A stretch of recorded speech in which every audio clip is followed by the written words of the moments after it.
Thursday night ಸಾಮಾನ್ಯವಾಗಿ ತೊಗರಿಬೇಳೆಯಲ್ಲಿ ತಿಳಿಸಾರು ಅಥವಾ ರಸಮ್ ಮಾಡ್ತಾರೆ. ಆದರೆ ಅವರೇ ಬೇಳೆಯಲ್ಲಿ ಈ ರೀತಿಯಾಗಿ ಮಾಡಿ ನೋಡಿ, ಈಸಿಯಾಗಿ ಸಿಂಪಲ್ಲಾಗಿ ಮಾಡ್ಬೋದು. ಮುದ್ದೆಗೂ ಅನ್ನಕ್ಕೂ ತುಂಬಾ ಚೆನ್ನಾಗಿರುತ್ತೆ. ಅದಕ್ಕೆ ಅವರೇ ಬೇಳೆನ ಚೆನ್ನಾಗಿ ವಾಶ್ ಮಾಡಿಕೊಂಡು ಒಂದು ಕುಕ್ಕರಿಗೆ ಹಾಕಿ 1 ಗ್ಲಾಸ್ನಷ್ಟು ನೀರನ್ನ ಹಾಕಿ 3-4 ವಿಷಲ್ ಅದನ್ನು ಕೂಗಿಸ್ಕೊತಾ ಇದ್ದೀನಿ. ವಿಷಲ್ ತಣ್ಣಗಾದ್ಮೇಲೆ ಚೆನ್ನಾಗಿ ಅದನ್ನು ಮ್ಯಾಶ್ ಮಾಡಿಕೊಂಡು ಸ್ವಲ್ಪ ನೀರು ಸೇರಿಸಿ ಅದನ್ನು ಎತ್ತಿಡ್ತಾ ಇದ್ದೀನಿ. ನಂತರ ಒಂದು ಪಾತ್ರೆಗೆ ಎಣ್ಣೆ ಹಾಕಿ ಅದು ಬಿಸಿ ಆದಮೇಲೆ ಸಾಸಿವೆ, ಕರಿಬೇವು, ಒಣಮೆಣ್ಸಿನ್ಕಾಯಿನ ಹಾಕ್ತಾ ಇದ್ದೀನಿ. ಇಲ್ಲಿ ಹಸಿಮೆಣ್ಸಿನ್ಕಾಯಿನೂ ಬಳಸ್ಬೋದು, ಆದರೆ ಒಣಮೆಣ್ಸಿನ್ಕಾಯಿ ಹಾಕಿದ್ರೆ ಟೇಸ್ಟ್ ಅಂತೂ ತುಂಬಾ ಚೆನ್ನಾಗಿರುತ್ತೆ. ಇದನ್ನು ಹಾಕಿ ಫ್ರೈ ಮಾಡಿದ ನಂತರ ಸಣ್ಣದಾಗಿ ಕಟ್ ಮಾಡ್ಕೊಂಡಿರುವ ಈರುಳ್ಳಿನ ಹಾಕಿ ಒಂದು 2 ನಿಮಿಷ ಚೆನ್ನಾಗಿ ಫ್ರೈ ಮಾಡಬೇಕು.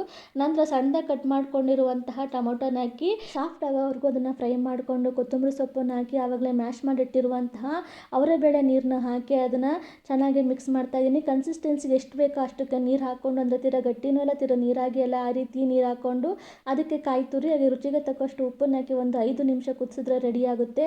ಮುದ್ದೆಗೂ ಅನ್ನಕ್ಕೂ ತುಂಬಾ ಚೆನ್ನಾಗಿರುತ್ತೆ. ಮುದ್ದೆಗಂತೂ ಒಳ್ಳೆ ಕಾಂಬಿನೇಷನು ಅಂತಲೇ ಹೇಳ್ಬೋದು. ನಮ್ಮ ಕಡೆ ಇದನ್ನು ನಾವು ಸಪ್ತಗೆ ಅಂತೇಳಿ ಕರಿತೀವಿ. ಇದ್ರ ಜೊತೆಗೆ ಹಪ್ಪಳ ಅಥವಾ ಉಪ್ಪಿನಕಾಯಿ ಇದ್ದರೆ ಊಟ ಅಂತೂ ತುಂಬಾ ಚೆನ್ನಾಗಿರುತ್ತೆ.